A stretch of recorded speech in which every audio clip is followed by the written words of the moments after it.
It's a pleasure to be here with you all. It's a pleasure to be here with you because you're educators, and as Sheila said, I am one. And I want to start by commending you for this focus of the discussion that you've been having today and through the next couple of days on the end result you want to produce in the folks that you work with, the learning you enable. Because my experience with educational institutions is, and it's been a lovely experience, but that it's very hard to sort of switch your mindset to that.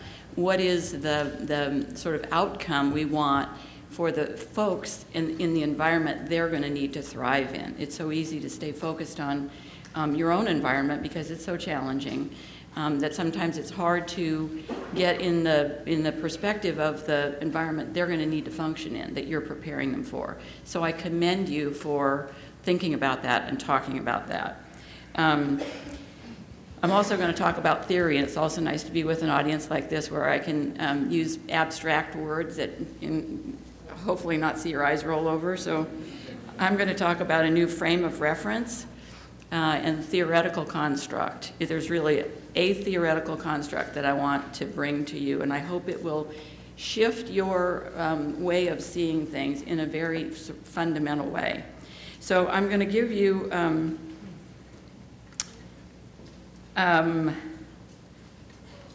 the nutshell, but first I want to say that one of the things I was asked to do is to give you statistical evidence that you could use in discussing with your employer partners why it is in their best interest to promote professional development for the people that they hire, whether those are adult learners or younger learners. Statistics on the cost of turnover, statistics on productivity, those sorts of things. And I will do that, but I have to tell you, from having presented those types of statistics and return on investment studies to employers for 30 years, that if you don't give them the right context, if you don't really understand the difference in the context that they're operating in, those statistics will have absolutely no effect. They will just roll right off. Businesses only pay attention to what will help them survive. I don't know how many of you are familiar with the burning platform idea. Businesses cannot deal with nice-to-haves. It is all about survival. And anything that is not about their survival is frosting. And they're on a diet. So learning and retention is part of their survival, and that's what we're going to talk about today. So here's the headline. There is a fundamental, structural, qualitative, whatever word you're most comfortable with, change in the nature of the work that you're preparing people for. It is not just new content information. It's the nature of the work. So when you prepare people for this, you have to enable them to learn the content information, but you also need to help them approach the work in a fundamentally different way. That changes the way you educate them. It changes the way businesses manage them. I have to warn you, though, that not all businesses are quite up to speed with this yet. And so as you prepare these students to work in these fundamentally different ways, they often are going to be the change agent within an organization that's going to cause the organization to adapt. So if you're not hearing businesses want this, wait and know that your students are going to promote that adaptation. Okay, so I want to talk about the word adapt. It's really a cool word. I had the fortune of talking with a Darwinian scholar, and he said, we think of Darwin as talking about survival of the fittest. He didn't. Somebody wrote that about him. What Darwin talked about was adaptation to your environment, and that's what means survival, is if you pay attention to very small changes in your environment and adapt to it. Do you know how to boil a frog? Do you? Oh, good. This is great. If you put a frog, and this is a little gruesome after lunch, but if you put a frog in a pot of lukewarm water, put them on the stove, turn the water up so that the temperature rises slowly, the frog will boil. If you put a frog in a pot of boiling water, it'll jump right out of the pot. And it's because frogs only pay attention to dramatic changes in their environment. So if we don't pay attention to very subtle, slow changes in our environment, the folks that you're preparing, the businesses, they're going to boil, and it's not going to be a pretty thing. So what I'm going to talk about is a sea change, and that is a fundamental, underlying, subtle, but very powerful change in the nature of work and the nature of the workforce. Our book was titled Leveraging the New Human Capital. It's new, there's some structural differences in who's working. And then the rest of the title was Adaptive Strategies, Results Achieved, and Stories of Transformation. All of those words were selected very carefully, obviously. I'm just going to say one quick word about who makes up the new human capital that's in addition to what I'm going to talk about later. Two things. Their lives are different, and they do different types of work. I'm going to talk a lot about the different types of work that they do. One quick mention about their lives being different that we don't really have time to cover in enough depth today other than this. They are what we decided to call dual focus workers. No longer do they have an invisible partner at home that does everything else, raises the kids, lets in the plumber, deals with all of those other things that households used to have. So everybody at work they're either a sole adult in a household, or they're typically part of a two-job household, and they're doing everything all at once. And so they can't work in the same old, I can work however many hours you want me to, never take vacation, never drop out of the workforce, work full-time from the time I leave, 20 years old until I'm 65. Doesn't happen anymore. So there are a lot of workforce practices that need to adapt to that. Enough said about that. But the other piece is about the type of work they're doing. And so let's talk about that. So for those of you that I'm assuming some of you are not quite comfortable with the human capital language yet. I have to say, when we wrote this book and it came out, a friend and colleague of mine said, Sandy, I hate this term. It is so impersonal. The message maybe, but the term just gives me the heebie-jeebies. And so I suspect that some of you were squirming or maybe nauseous about that.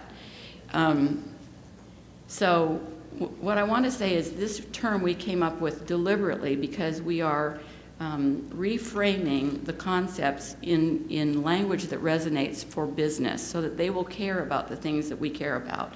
They'll care about those retention numbers and the other things I talked about.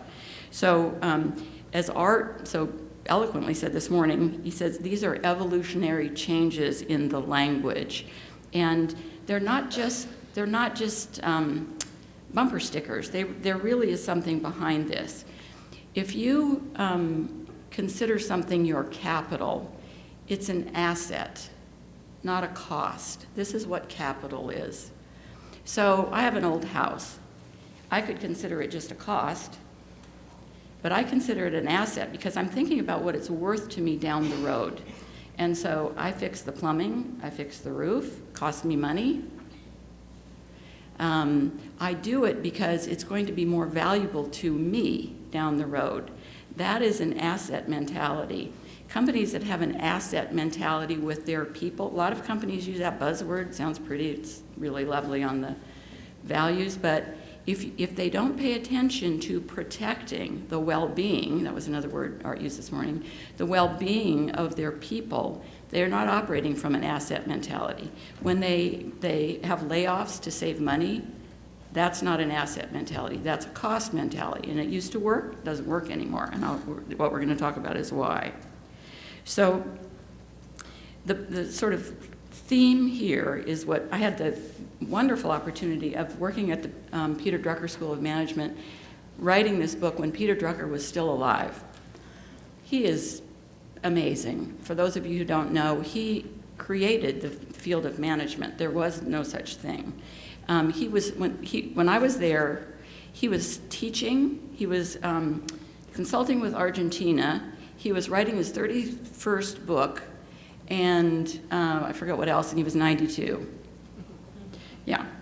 So anyway, what he says, he's the one that teaches us about knowledge work and what's different about knowledge work. He says that people, in all their individuality, important word, are the means of production in a knowledge environment. They are the good being sold. Now this might make your skin crawl a little bit, but just bear with me. It is their ideas or their attention that is being sold. That's the qualitative change in what companies are producing. So you might think that what's being sold is a cell phone or a food product or a distribution service, but what's really being sold is what the human contributions that make those things profitable. It's the human contribution that makes those things profitable, and that's what makes the business survive, is that little profit margin or that big profit margin. So it's not the cell phone, it's the new design of the cell phone that a human made that makes that iPhone feel so good in your hand. Or it's the patience of the ticket agent when you're at the counter and you're frustrated and makes you feel heard. Or it's the salesperson's genuine enthusiasm about what they're selling. You buy more if the person really believes in the product. The research shows that. Or it's the sexy marketing of the car. Or it's the kindness of the phlebotomist that chats with you so you're distracted while she jabs that big needle in your arm. My health screening lab now sends out a little thank you note after I have a mammogram that's personally signed by every person that I interacted with. That's the human touch, pardon the pun. So not long ago, it was machines or financial capital that was driving results. We're going to talk about that. It's now the people. That's why we're in a human capital environment. But here's the new point. It's people acting like people that makes the difference, not people acting as extensions of the machinery. So it's people coming up with new ideas, new ways of doing things, using their imagination, applying their experience, people making connections with other people. The person at the dentist who remembers you have ultra-sensitive teeth, the grant officer that you have a relationship with so you know how she likes that grant proposal, even though those things aren't in the RFP. Machines don't do that. So in these human capital environments where it's human contributions that make the difference, these humans have to be educated, encouraged, and allowed to act like individuals. All right, people. We're going to talk about theories of people. So there are basically two views of human nature that philosophers have been arguing about for centuries. So John Locke said that people are basically like a mechanism, a clock. They're externally controlled. You can influence them. They're trainable. They're motivated by extrinsic rewards. Garbage in, garbage out. They're naturally in off mode. You turn them on by giving them a pep talk, yelling at them, rewarding them. They're predictable. They're consistent. You can dissect them into parts, keep their work self at work and their private self at home. And they're basically interchangeable. Now, the clocks are naturally at rest. Let me just say a word about that. We won't use the word. We won't use the lazy word, but what that means is you have to keep watching them. Otherwise, you won't be productive. That's a basic mechanistic view of human nature. So, if you talk about retention and not mattering, a company that thinks you can just get more humans in the door, I've got them lined up around the block. We've just, in this economy, we've got plenty of people. That organization has a mechanistic view of human nature. The other view is the organismic view, and that is that people aren't mechanisms, they're organisms. They regulate themselves. Their natural state, think of a rose or an animal or even slime mold, I have to say. regulates its groups and moves toward a goal. It's the lowest form of an organism. It groups, collaborates, and moves toward a goal. They're naturally active. You can't turn them off. You can't stop a rose from growing. They're unpredictable. You get a new variety. They're creative. They're whole. If you cut the leg off of a bird or an arm off of a wing off of a bird, it affects the rest of the bird. They can't separate. If they have an ill child and they come to work and they're writing a whatever, they're thinking about their ill child. They don't separate. And each one is a unique individual. So that's an organismic view. In the machine age, businesses were operated in a machine-centric point of view. People were there to input into the machine. That was their function. You wanted consistent input. You don't want somebody being creative about where they put the bolt in a car in an assembly line. You want them to be compliant, to do as they're told. My father's favorite words. But even today, in an industrial environment, they have become more knowledge intensive. And so what's needed now is people, as Kevin was saying this morning, you even now in these sort of more traditional environments, you need people who are using math skills and thinking for themselves and coming up with ideas.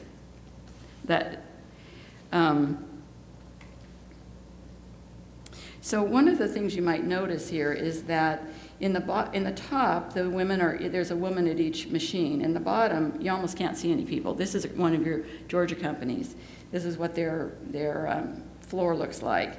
And it's because the people aren't in front of the machines putting consistent input into the machines. They're somewhere else. They're doing things like redesigning those machines or recalibrating them or taking the data out of the machines and thinking about what it means and interpreting it. Or they're delivering the goods face-to-face to the customer and making sure the customer is happy with what they got or that they received it on time. That kind of work, that non-robot-like work, people aren't acting like robots anymore. They've got robots to be robots. That kind of work, you don't want to be the same every time. You don't want compliance. You want creativity and innovation. You want them to be questioning things. You want them to use their judgment to apply what's in their head.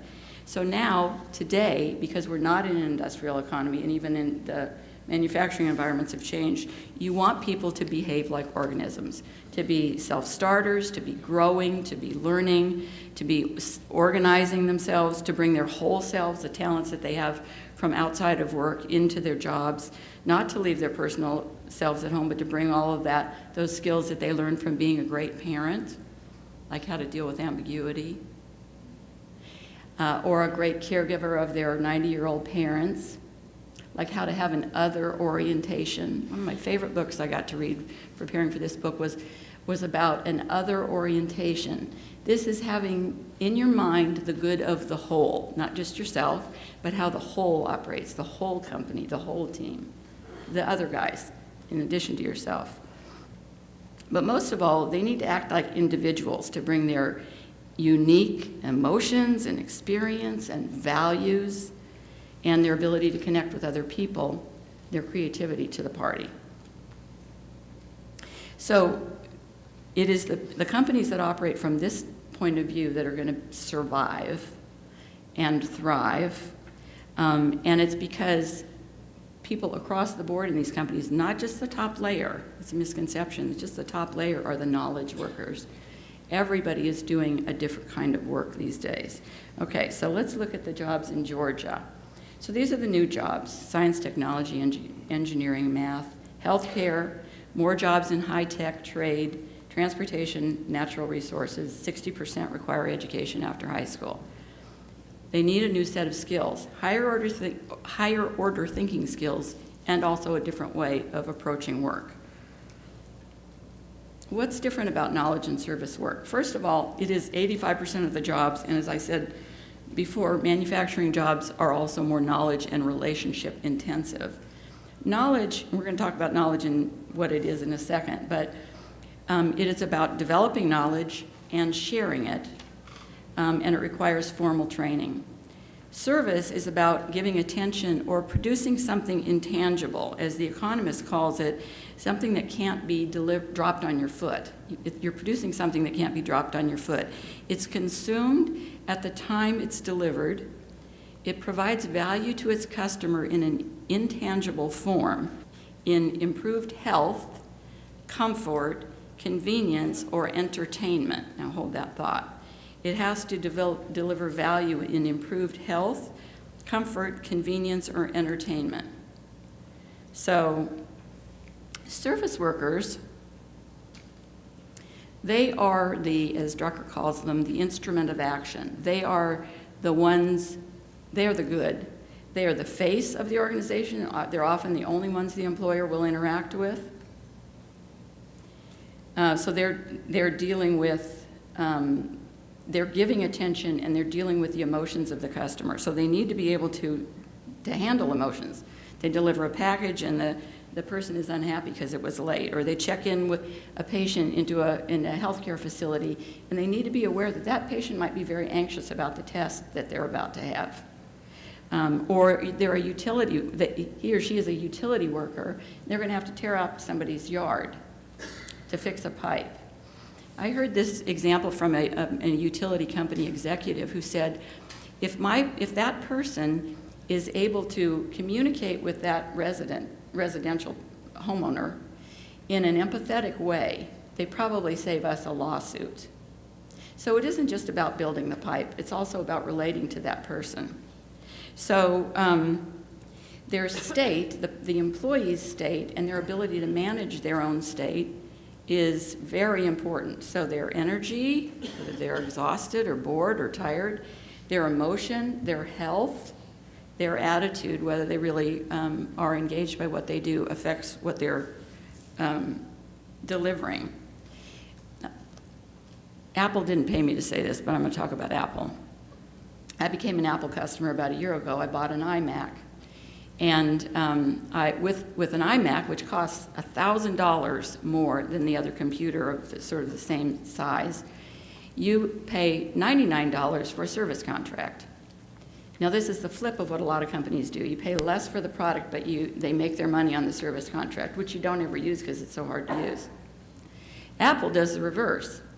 They sell you a more expensive product, but they're really not selling you a product.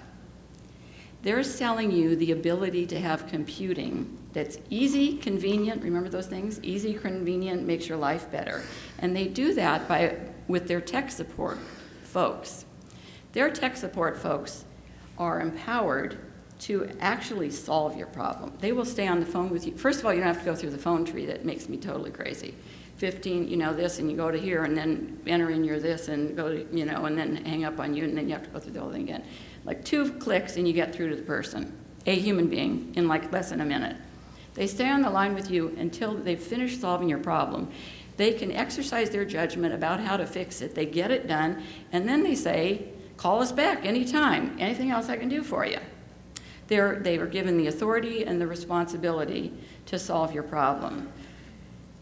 My phone company, on the other hand, the person I'm so annoyed by the time I get through. It usually takes me 20 minutes, and you know, it just makes me totally crazy. By the way, I was thinking of declaring Apple on my as a health benefit for my mental health, my taxes.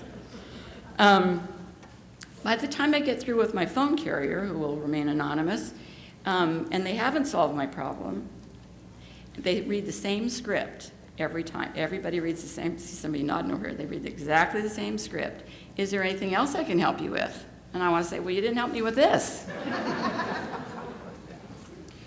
So Apple gets it that, again, they're selling convenience. They're selling your ability to use their computer. I'm going to buy an Apple next time, and I'm going to talk about them everywhere like I just did to you. Now, how much is that worth? So they've lost probably $1,000 on me in a year. I paid $99 for it.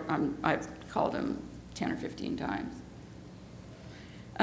So the alternative to hiring people and not giving them any power or authority and assuming that they need to be told what to do and how to do it is to hire people differently. Choose, recruit, hire much more carefully, pick people who can use their own judgment, and then let them do it. and let them interact with the customer as an individual. They're an individual and I'm an individual. When we were gathering all the research, one of the things I came across was a research study by an airline, and you have some airlines here, obviously.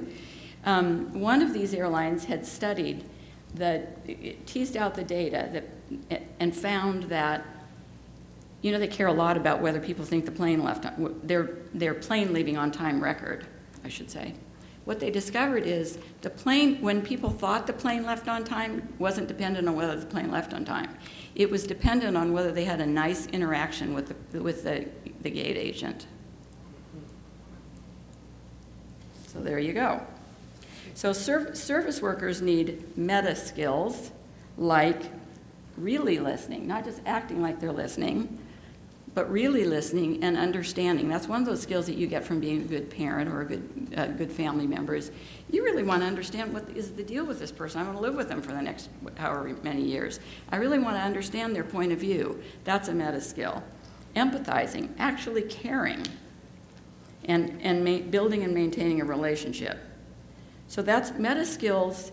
Meta skills are not just a different kind of skills. They're skills that leverage other skills.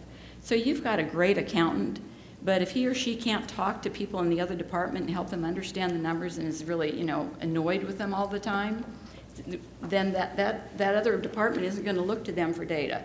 So the meta skills leverage the technical skills of that person. All right, knowledge work. Knowledge. First, we start with data. Data are a bunch of disparate facts. You organize them, and they become information. Then, they only become knowledge when they're added to the experience of an individual and internalized in that person. Knowledge resides in a person. And so, when that person moves, the knowledge moves. It's portable capital. It's hard to replicate because everybody's life experience is different. That's why it's really important to retain people with that. It is both technical knowledge and it's institutional knowledge, like how you get things done around here. You all in this system, you are learning, you know how to get things done in this system. That is really valuable knowledge to retain. So from that internalized knowledge comes innovation, new ideas, design ideas.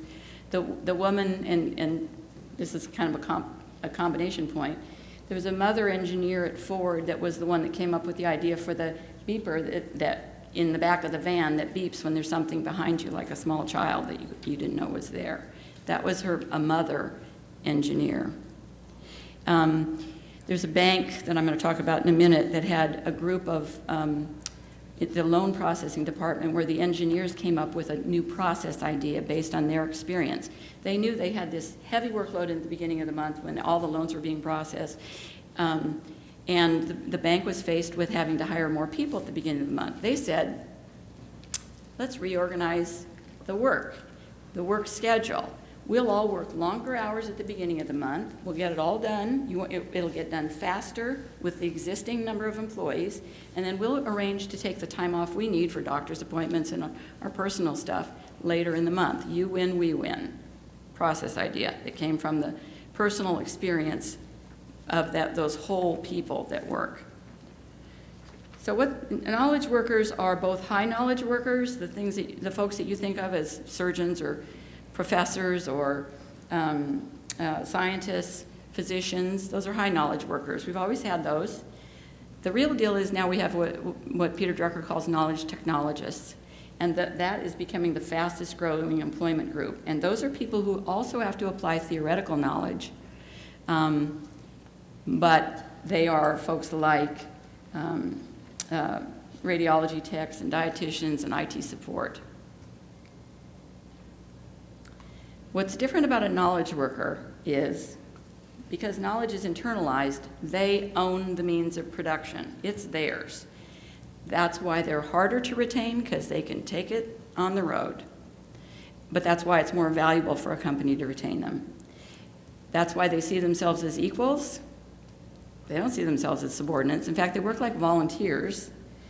They look for meaning from their job. And they also are specialists. They have a deep knowledge, and it changes all the time. This is part of where you come in with educational programs, because you can't just educate them once. They need to be continuous learners. Knowledge has a short shelf life. They have to be learning all the time. So as you think about programs and giving access to ongoing learning for people, you have to remember that. And they work for the meaning. They want to be in a job that is interesting, not just pushing things along a assembly line. They want to be in a job that's both interesting and has a sense of meaning for them, meaning it matches their values. They want to work for a company where their values are a match. Then they can more enthusiastically sell their products or deal with customers. So all of those things come into play. They are motivated by the work itself. One of the companies that we studied, SAS, you probably have heard about them. I think I saw them in some of your materials, in North Carolina. They were on 60 Minutes for their work environment. And the next month, if I remember correctly, they had something like 15,000 job applicants because they wanted to work there because the place is such a great place to work. The president of SAS says, we don't want people to come here because it's a great place to work. And we said, what? We want people to come here because they like this work. They want to do this work. So what SAS does is they move people around a lot. They make sure that the job that you're in right now is interesting to you right now. They want to keep you. They have fully funded medical care with doctors and nurses that are employees of SAS that are on site. They want you to stay for the duration of your life and be healthy and well, because they want you to be there when the customer asks about that software that was developed 5 years ago. They want you to be there to answer that because they know they want to keep their customers. But they want you to be challenged by the work itself, because that's what knowledge workers want. And they thrive on challenge. Knowledge workers, they don't want easy, they want challenge. This is a different mindset. They want to be able to take initiative, and they want to have responsibility. And if they don't, they will walk, because they can. They can go be an independent contractor like all the other IT people in the world are right now. All the graphic designers are. Now, most jobs have a combination. It's a combination of technical skill, and the ability to read theory, apply theory, and a service orientation, a caring approach. The example I mentioned, the bank, this is First Tennessee National Corporation. I mentioned this even though it's not a Georgia company, because it was small enough to change its culture systemically and then to measure everything. So they're the only company I know that's been able to do that. These are the values that they hold employees to: accountability, adaptability, integrity, and maintaining good relationships. Now, these are lived values. I've seen it in action. This is not just stuff on the wall. So what they did is they completely converted their organization from a top-down, which is a traditional banking organization, to a bottom-up. They empowered employees to make decisions about how to serve customers and how to take care of themselves. That's how they came up with this idea of restructuring the whole work month. And as a result, they, and SAS, by the way, had the highest customer retention rates in the industry and employee retention rates in the industry. And this organization also had the best revenue growth and financial returns of anybody in their league. So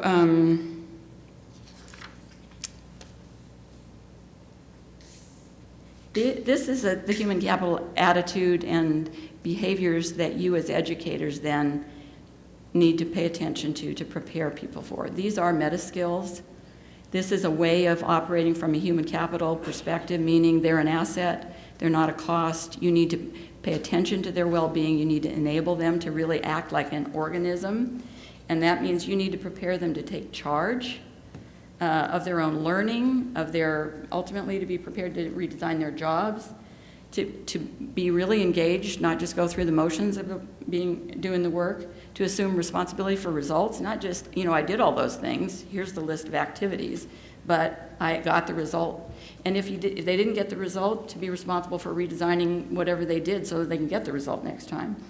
To collaborate, to demand challenge, to manage their own energy. Here's an interesting one. Companies that let folks burn out are not managing folks as human capital. They're not treating it as an asset. And then to have another orientation, so to behave basically like self-regulating organisms. We reviewed 500 studies. We took old ones and new ones and put them all together, because what happens is you get a piece of this here and a piece of that there, and it's like, what is that about, Yeah, turnovers help. What does it mean to a whole organization? This is back to the survival. And what we found when you put those 500 studies together, and you're welcome to read them, they're all summarized in the book, all 400 pages of it, is that when you manage people from this human capital perspective, where you enable them to be engaged and challenged and fitted with the job and all those sorts of things, what you get is you get employees who innovate, who learn, who cooperate, who build relationships, and who stay. And when you do that, what happens with customers is the customers are more satisfied. They're more efficient to serve because they're dealing with an employee who knows the company, who's been there a while, who knows the customer, who has a caring attitude, and that retains customers. The data are just there in black and white. That makes each customer more profitable. They buy a bigger share of wallet. They buy more products from you, the business. That drives operating performance. That means the organization is more efficient, which makes it more profitable. It has lower costs, and it's nimble so that it can change with the market. And businesses are all about needing to change, just like educational institutions are. That drives more sales, higher profits, and happy shareholders. What a deal. So I'm just going to give you a couple of slides with a couple of data points. Why do you want to retain customers? Because it increases the lifetime profits of a customer by 81, 85, 95, 45%, depending on the industry. That's the point about customers being more profitable. When you retain more customers, the company grows. Doubles in size in 14 years. Gas South, these are some testimonials off Gas South's website that shows what the customer said they want. Notice this. That sales executive really took time to get to know us personally and understand our values. So that company wants somebody that's going to help them with their strategy. If somebody's going to tell you that, I know this from consulting with companies, they have to really trust you if they're going to tell you the real deal about their company, not just sort of spout the rhetoric. Here's our real challenge. Can you help me with this in terms of whatever it is you're delivering? The second quote is, Gas South has great rates, but I'm most pleased with their customer service. My representative, Rob, I have a personal relationship with Rob. So customer satisfaction, that was customer satisfaction. What drives customer satisfaction is employee satisfaction. When employees are satisfied, they stay. Now, I've had executives say to me, why do I care if employees are happy? It's not my job to make them happy. I'm here to be productive. Well, the deal is, when employees are happy, meaning they're in jobs that they can really put their whole self into and be effective, and it means something to them, and they care about it, then what happens is they stay, customers are more satisfied, the customers stay, and there's greater profitability. And some of this research made that connection of a 1.5 to 1.7% increase in profitability. Now these are some other Georgia companies, and this was, this is Southern Company. And in 2002, the IT department,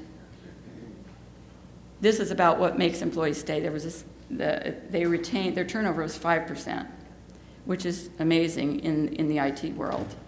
But what caused this retention was the IT department created its own strategy. Notice this? Created its own strategy. The company didn't, here's our new strategy, go for it. And it invests in the health of its people. It doesn't just offer a health management program, which a lot of organizations do. Here's a health and wellness program. Use it, don't use it, whatever. They want people to use it. They want them to be well. They want them to be healthy because they know they're more effective at work because they are an asset. And so they were ranked among the 100 best places to work in IT, and that's why people stay there. So these are some of the other Georgia companies that were also ranked in the 100 best to work for in IT last year. Coca-Cola, NIT, Southern Company, Aflac. This is how many training days a year they offer, and the amount of money per employee, and their ranking. So they're typically in the top quartile in terms of, this is just among the 100 best companies to work for in IT. They're right up there at the top. They invest in training because, look at the turnover numbers, because their turnover is way down. Now, in IT, turnover is well over 20% in the IT world in general. This is a group of researchers that I'd point you to if you're really a data wonk and you're just dying to read about standard deviations in human capital practices. They have amazing research that is really hard to, you have to really concentrate. But I would point you to them if you're interested in very serious research over time about the connection between human capital practices and market performance, Huselid and Becker. And markhuselid.com has his own website that has all of his articles on that. Watson Wyatt, now Towers Wyatt, has done studies over time about what they call the Human Capital Index. They don't use that terminology right now, but they have measured, again, the performance of organizations that follow human capital practices. And they are, look at these, 6% higher, 14% higher than a typical firm. In terms of market performance, that is gigantic when they follow human capital practices. This is another study that they did, which is about what those practices are that they teased out the measurement of. This is what knowledge workers and service workers today want. They want to be held accountable and rewarded based on their results. If they are, that drives a 9% increase in the market value of the company. That means the people are more productive, the customers are more profitable, the company is more, has lower costs and higher profits, and therefore it is valued more in the marketplace. That's what businesses need.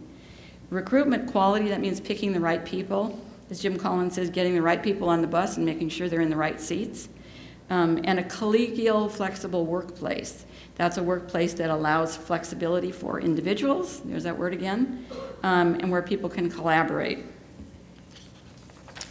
And I think this is the final data slide. This is about the ultimate sort of returns of allowing employees to be involved, really involved. So high employee involvement companies have higher return on equity, return on investment, return on assets, and return on sales. So this is sort of the cutesy slide that shows you it's about the people and about the profits. If people are managed from an organismic point of view where they're really enabled as individual people to do what they can do best, then profits result. And I use the word profits because they are private sector. It is a private sector term, and a lot of the research that's been done is about private sector organizations. The same thing holds true for nonprofits. The people are more engaged, they're more efficient. The financial results for those organizations are also the same in terms of positiveness. So when you institute these practices, you get this wonderful ecosystem. You get this sort of threefold.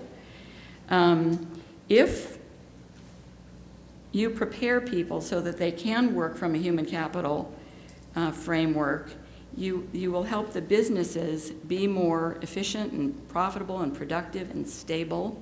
You'll attract new businesses to the state. You'll help them adapt because they will be more nimble, because people are learning and changing and moving to jobs that are more current for them. That is, if the folks that work for them are prepared to work as an organism. That'll help the Georgia economy thrive. That will enable Georgia's people to thrive. Then Georgia's people can afford to buy the products that the businesses produce.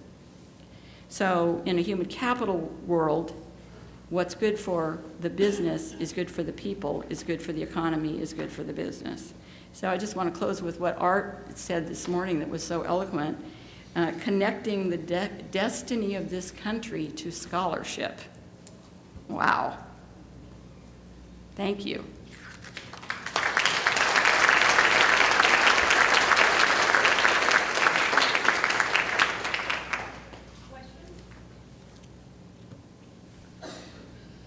Questions for Sandy? Comments? Disparaging remarks? No. Yes. Do you think we should manage ourselves as teachers? Should we be managed using this same approach? I am so glad you said that. I had that written down and I forgot to say it. Absolutely, because that's what changes. That's what should change in the way you go about it. Absolutely, because otherwise you're not helping them operate from this perspective. So your programs need to be exactly the same. They need to be relevant to them as individuals. They need to be challenging and meaningful and give them space to bring themselves in. Absolutely. Absolutely. I'm so glad you said that. It also means that the institutional infrastructure needs to operate from that point of view, so that you all are ultimately knowledge workers, so that the individuality that you bring, that sort of difference that you each of you brings, should also be part of the new infrastructure. I'm so glad you said that. That was key. Did you want to say more? Yeah. Yeah.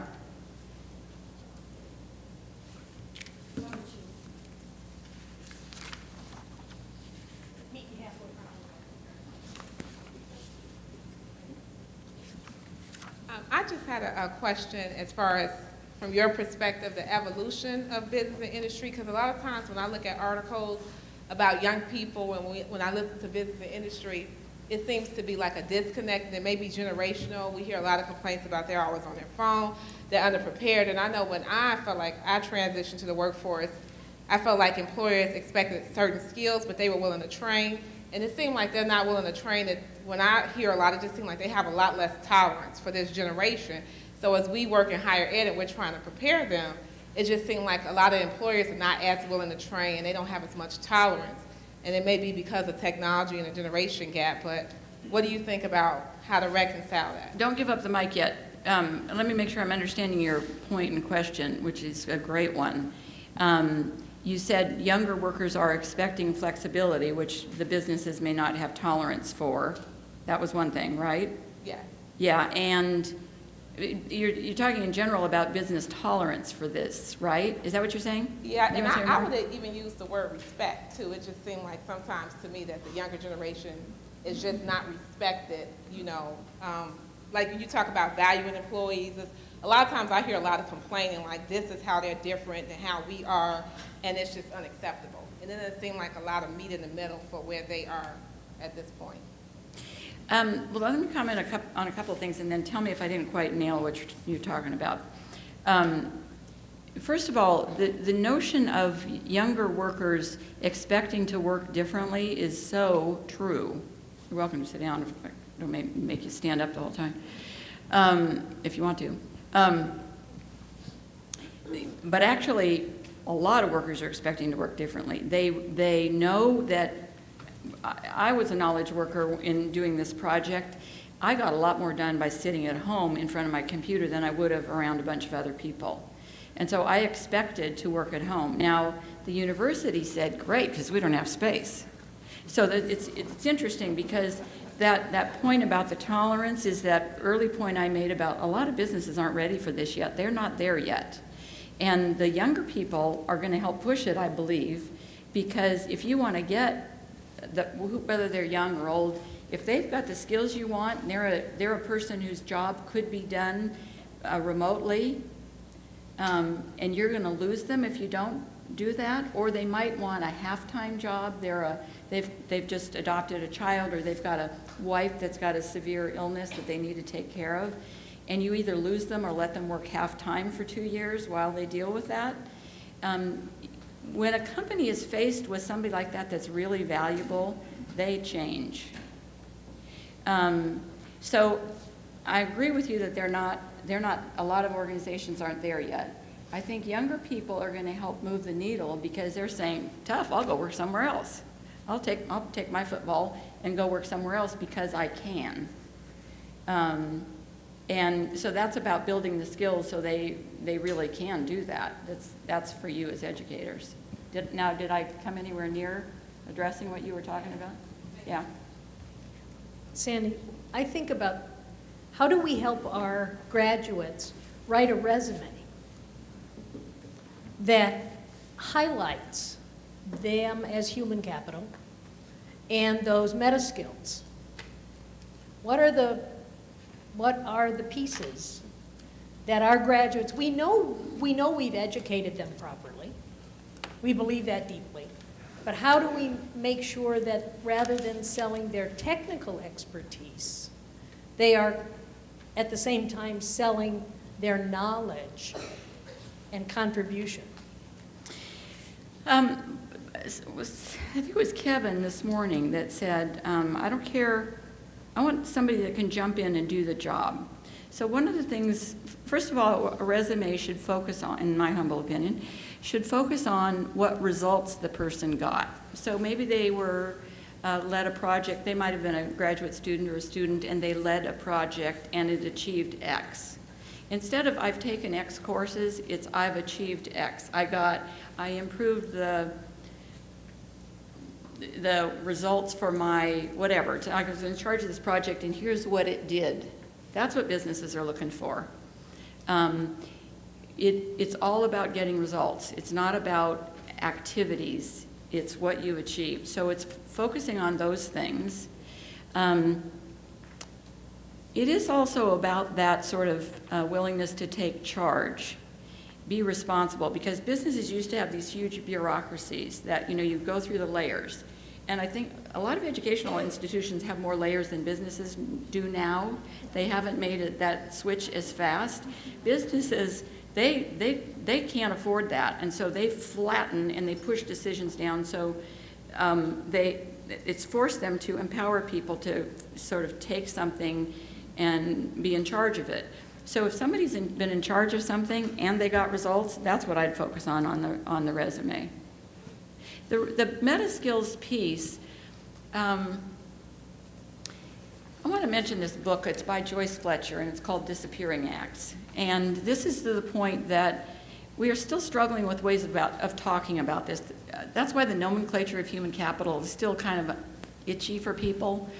Her book, she went around and followed women engineers and studied them. She was at the Center on Gender, so she was studying women. And she found that they did these things that nobody noticed. They didn't have a name for them. They were never credited. In fact, they got punished for taking time to do them. She called her book Disappearing Acts because these behaviors were disappeared. When men did them, they were also disappeared.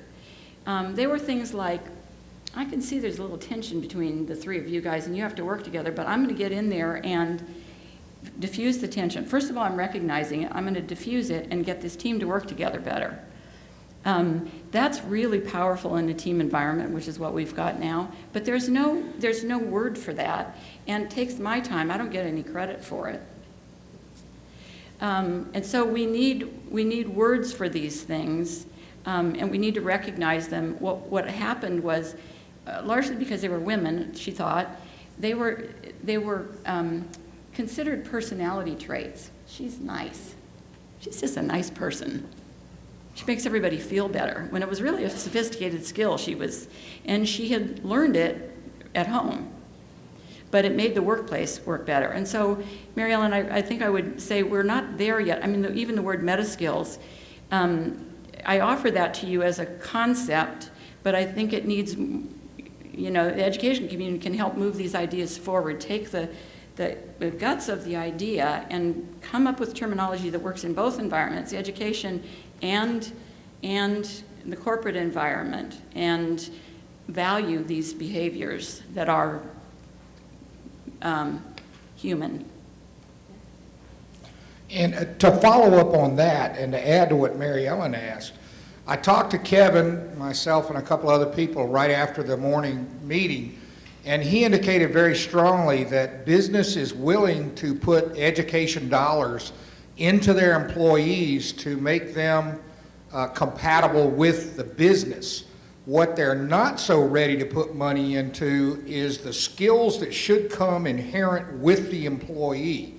The question that generated that was, do you see a decline in the ability of the average student to write a cohesive sentence, put that into a paragraph, and then maybe put it into a paper? He agrees that the writing skills are declining significantly, but that the need for it is still there. So when you're building this, it's that student has a certain or that graduate has a certain responsibility to improve those skills, and business isn't really ready to throw dollars at something that should be coming with them.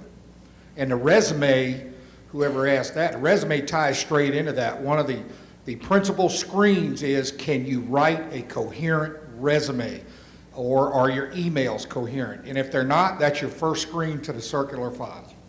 So this is really an interesting point about communication skills. I'm taking, in my own retooling, I'm taking a night class. I'm 40 years older than everybody else in the class, and it's so fascinating to watch them write. They don't, including the teacher, doesn't write anything down on a piece of paper. I'm the lady that comes in with the notebook, and I write stuff down on a piece of paper. And the 20-year-old next to me says, "Can I take a picture of your notes, Sandy?" And after sitting next to her, while she's on listening to the teacher,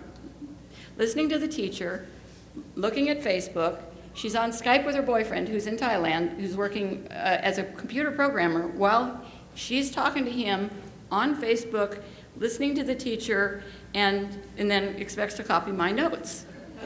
And because she doesn't have a mechanism, this is what I've observed about everybody in this class. The teacher is very mobile. He's working this job and editing these things, and so he writes stuff on the board, and then he says, you can take a picture of the notes on the board. And all the other folks, they've got their smartphones and things, but they have no way of writing. So she said to me, can I take a picture of that? And after about 3 months of sitting next to her, I said, no, because you need to learn how to take notes for yourself. I thought I could be, a nice person, but I wasn't going to be helping her if I didn't help her develop that skill. But the flip side of that is educators, I would say, have to realize that that's the part of the learning community, and you have to help them come up with ways of some technology-based way, like notes. You have to learn the various notes software so that you can help them find a new way of taking notes and putting that sentence down some way that's electronic, if you will. If that makes sense. So it's not just about writing the coherent sentence and the one that isn't spelled in text-ese, but it's also sort of you adapting to the mechanisms they're using to capture ideas and sort of coming along with that, if I may.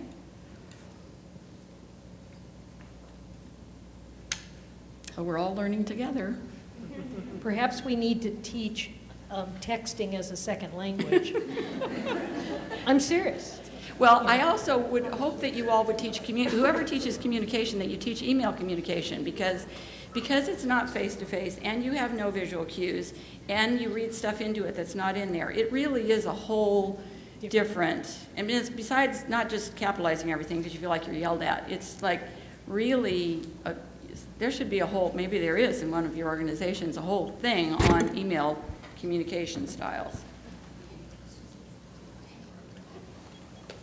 There was a question over there. One more question?